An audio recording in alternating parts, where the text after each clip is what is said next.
Again, Mr. President, I'd like to thank you very much. আলাস্কায় রুশ president Vladimir পুতিনের সাথে বৈঠকে মার্কিন প্রেসিডেন্ট ডোনাল্ড ট্রাম্প আমন্ত্রণ জানাননি ইউক্রেনের প্রেসিডেন্ট ভলোদিমির জেলেনস্কিকে।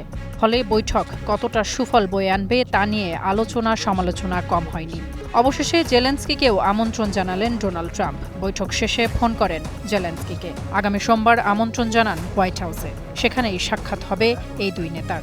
বিষয়টি নিজেই জানিয়েছেন ডোনাল্ড ট্রাম্প। নিজের ট্রুথ সোশ্যালে দেয়া এক পোস্টে ট্রাম্প জানান, সোমবার হোয়াইট হাউসে যাবেন জেলেনস্কি।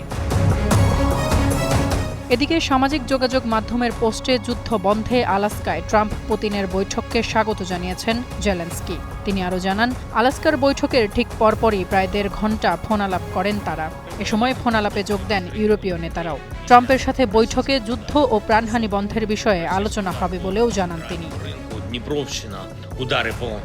বিবিসির খবরে বলা হয়, ওই ফোন আলাপে অংশ নেন যুক্তরাজ্যের প্রধানমন্ত্রী কিয়ার স্টারমার, ফ্রান্সের president Emmanuel Macron, German chancellor Friedrich Merz, NATO প্রধান মার্ক রুট এবং ইউরোপীয় কমিশনের president Ursula von der Leyen সহ আরও অনেকে।